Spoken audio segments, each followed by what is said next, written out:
नमस्कार, मैं विश्वम्भरा भारती एक बार फिर आप लोगों के बीच में अपने कुछ आध्यात्मिक और वैज्ञानिक विचार लेकर उपस्थित हुई हूँ। गत दिवस आप सभी ने श्री कृष्ण जन्मोत्सव धूमधाम से मनाया होगा। कुछ लोगों ने भजन संकीर्तन के द्वारा इस उत्सव की शोभा बढ़ाई होगी और कुछ ने एक दूसरे को श्री कृष्ण की बधाई देकर, एक दूसरे को विशेष देकर इस उत्सव को सेलिब्रेट किया होगा। आज आपको श्री कृष्ण जी के जीवन चरित्र के उन कुछ लीलाओं से अवगत करवाना चाहती हूँ जिसके पीछे भरपूर विज्ञान छिपा है। यूँ तो हमारी सनातन संस्कृति के जितने भी आध्यात्मिक ग्रंथ हैं वो वैज्ञानिकता से ओतप्रोत हैं। बस उनकी वैज्ञानिकता को तत्व दृष्टि से हमारे सामने प्रस्तुत करने वाला कोई तत्वज्ञानी जरूर होना चाहिए। आज आपको घटना बताना चाहते हैं उस समय की कि जब श्री कृष्ण ग्वाल सखाओं के साथ बछड़े गोई चराने जाया करते थे। ग्वाल सखा रोज की घटना, आज क्या हुआ, आज कृष्ण ने किसको मारा, किस असुर का संहार किया, रात्रि के समय अपने मैया और बाबा से साझा करते थे। लेकिन जब कृष्ण ने अघासुर का उद्धार किया, अपने ग्वाल सखाओं, उनकी गैया, उनके बछड़े और अपनी गाय बछड़ों को बचाया, तो ग्वाल सखाओं ने ये घटना 1 साल तक अपने माता पिता को नहीं बताई। क्यों? क्योंकि अघासुर की लीला जैसे ही संपन्न हुई तो गोए बछड़े चराते चराते कृष्ण अपने सखाओं के साथ दूर निकल गए। भूख प्यास सताने लगी तो सब ग्वाल सखा बैठकर अपना अन्न प्राशन करने लगे, भोजन छकने लगे। और अचानक एक ग्वाल सखा ने कहा, हमारी गैया, हमारे बछड़े कहाँ गए? हुआ ये था कि कृष्ण को इतने लोगों के बीच में, इतने सखाओं के बीच में उन्हीं का जूठन खाते देखकर ब्रह्मा जी मोहित हो गए। और ब्रह्मा जी ने अपने काल नाम के अनुसार, जो ब्रह्मा जी की काल गणना है, उसके अनुसार उन्होंने एक त्रुटि के लिए ग्वाल सखाओं के बछड़ों और गैया का हरण किया, ताकि ये जान पाए कि कृष्ण के ऊपर क्या प्रतिक्रिया होती है। क्योंकि ऐसा जूठन खाने वाला कोई बालक भगवान नहीं हो सकता। प्रभु की माया और लीला से ब्रह्मा जी मोहित हो गए। उन्होंने मात्र एक क्षण के लिए बछड़ों का, गौओं का हरण किया था। कृष्ण जान गए सर्व विधि कृतम कि ब्रह्मा जी का किया हुआ है। तो कृष्ण जी ने अपनी माया से वही गैया, वही बछड़े उतने ही बना दिए जितने सारे गायब हुए थे। और जैसे वो वापस आए तो इधर सारे ग्वाल सखा भी गायब हो चुके थे। तो कृष्ण जी ने अपने से ही उतने ही ग्वाल सखा हूबहू चेहरे, वैसी ही आकृति, सब कुछ वैसा बना दिया। ब्रह्मा जी दंग रह गए कि जिन ग्वाल सखाओं का और जिन बछड़ों का, जिन गैया का मैंने हरण किया है वो तो मेरे पास है, तो इसने धरती पर वैसे कैसे बना दिए? ये कार्य ब्रह्मा जी ने सिर्फ एक त्रुटि के लिए किया था। त्रुटि क्या होता है? ये काल गणना की सबसे छोटी इकाई है। आइए इसकी वैज्ञानिकता को समझते हैं, इसके पीछे विज्ञान को जानने की कोशिश करते हैं। 2 परमाणुओं को मिलकर एक अणु का निर्माण होता है। ऐसे ही जब 3 अणु मिलते हैं जिन्हें त्रस रेणु कहा जाता है, उसमें से सूर्य की किरण को प्रवेश करने में जितना समय लगता है उस क्षण भर से भी कम समय को त्रुटि कहा जाता है। ब्रह्मा जी ने ये कार्य हमारे एक क्षण के भी एक अंश के बराबर समय के लिए किया था, लेकिन तब तक धरती का पूरा 1 साल व्यतीत हो गया था। यानी कि ब्रह्मा जी का समय धरती के, इस पृथ्वी के समय से मेल नहीं खाता है। जैसे अभी हमने कुछ दिन पूर्व जो चंद्रयान लॉन्च किया था, तो बहुत से लोगों को तब ये पता चला कि 1 lunar day is equal to 14 earth days, कि हमारा चंद्रयान सिर्फ 14 दिन के लिए काम करेगा, क्योंकि वो जो लूनर डे है वो धरती के 14 दिनों के बराबर है और उसके बाद वहां अंधकार हो जाना है और हमारा चंद्रयान सूर्य की अनुपस्थिति में वो कार्य नहीं कर पाएगा जो उसे करने हैं। इसी प्रकार ब्रह्मलोक का समय धरती से मेल नहीं खाता। उन्होंने हमारे अंश मात्र के भी एक छोटे से कण की काल गणना के अनुसार उन सबका हरण किया था। तब तक धरती पर 1 साल व्यतीत हो गया था और श्री कृष्ण जी को अपने ही शरीर से उत्पन्न ग्वाल सखाओं के रूप में, बछड़ों के रूप में, गैया के रूप में पूरे गोकुल गांव में, नंद गांव में रहना पड़ा। ये बात किसी को भी पता नहीं चली कि हम कृष्ण के रूप का ही पालन पोषण कर रहे हैं। हमारे घर के कण कण में, हमारी गैया में, बछड़ों में, हमारे बच्चों में कृष्ण का ही रूप है। ये बात गोकुल गांव के लोगों को नहीं पता चली, क्योंकि प्रभु की माया थी। दैवी ही ऐशा गुणमयी मम माया दुरत्यया। भगवान कहते हैं मेरी माया को समझना बहुत दुष्कर है।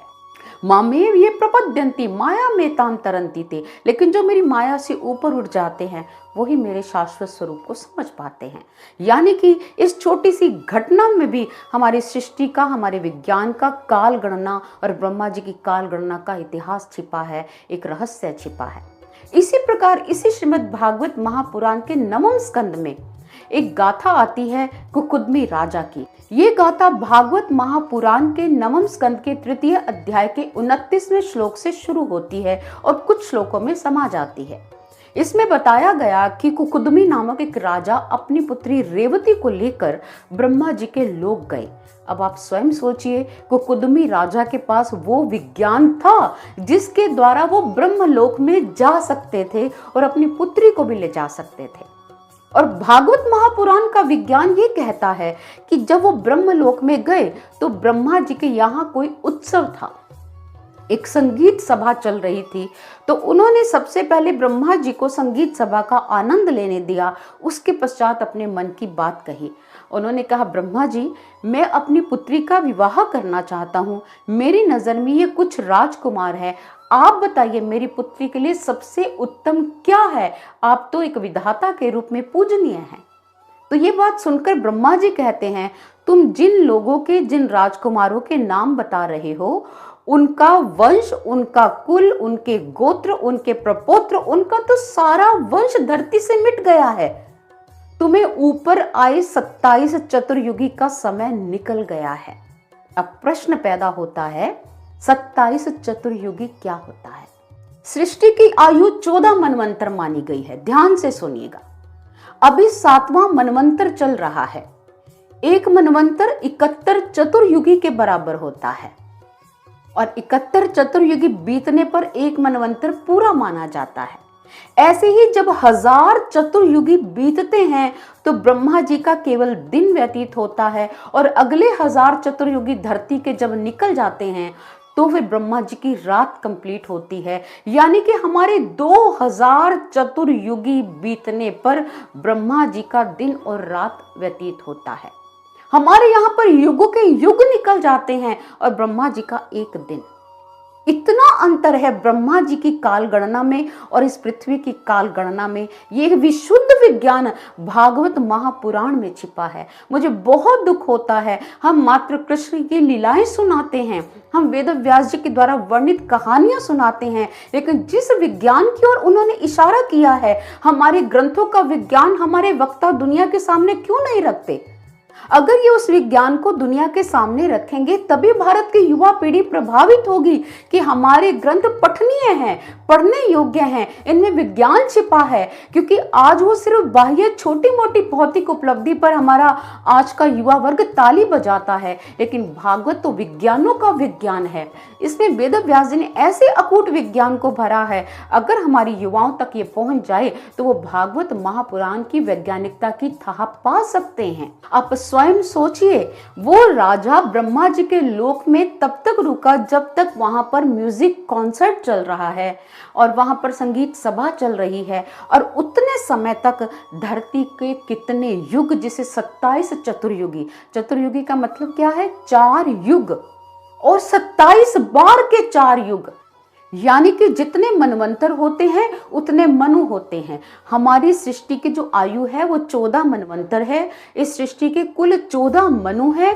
6 मनवंतर बीत चुके हैं, 7वां मनवंतर चल रहा है और हम वैवस्वत मनु के मनवंतर में जीवन जी रहे हैं। और वैवस्वत मनु के मनवंतर में इक्ष्वाकु राजा हुए हैं, राजा अघ हुए हैं, राजा दशरथ हुए हैं, प्रभु श्री राम हुए हैं, प्रभु श्री कृष्ण हुए हैं। इतने जितने भी महान विभूतियां, महान अवतारों की हम ये चर्चा सुनते हैं या उनकी महानता सुनते हैं, ये हमारे सारे 7वें मनवंतर की गाथा है। अभी 7वां मनवंतर चल रहा है। इसलिए इन ग्रंथों को केवल पौराणिक कहानियां ना माना जाए, इनके भीतर जो काल गणना और विज्ञान छिपा है उस तक भी आप पहुंचे। मुझे ऐसा लगता है कि हमारे ग्रंथों में जो वैज्ञानिकता छिपी है, मैं इस सीरीज को आप तक पहुंचाऊं और आप इससे लाभान्वित हो पाएं और आप इस युवा पीढ़ी तक भी पहुंचाएं, ताकि हमारी युवा पीढ़ी हमारे सनातन धार्मिक ग्रंथों से जुड़े। वो केवल हमारे धर्म को पूजा पाठ या अगरबत्ती का विषय ना माने, उन्हें पता चले कि सनातन धर्म विशुद्ध विज्ञान है। आज सनातन धर्म पर जो प्रश्न उठा है, उस सनातन धर्म की वैज्ञानिकता को अगर आप जान जाएंगे तो आपका सनातन धर्म के प्रति सम्मान और बढ़ेगा। आपसे अपेक्षा करते हैं आप इन वीडियोस को, जो आपके लिए बेनिफिशियल है, जो हमारी युवा पीढ़ी के लिए बेनिफिशियल है, इसे जन जन तक पहुंचाएं, इन्हें खूब वायरल करें, इसे लाइक करें, इस चैनल को, आप इस चैनल को सब्सक्राइब करें। आपसे यही अपेक्षा है। कुछ और ऐसे वैज्ञानिक तथ्य लेकर हम आपके पास आते रहेंगे। समय अभाव होता है जिसकी वजह से हम आप तक पहुंच नहीं पाते। आशा करते हैं ऐसा समय आपके लिए निकालते रहेंगे। बहुत बहुत धन्यवाद। नमस्कार।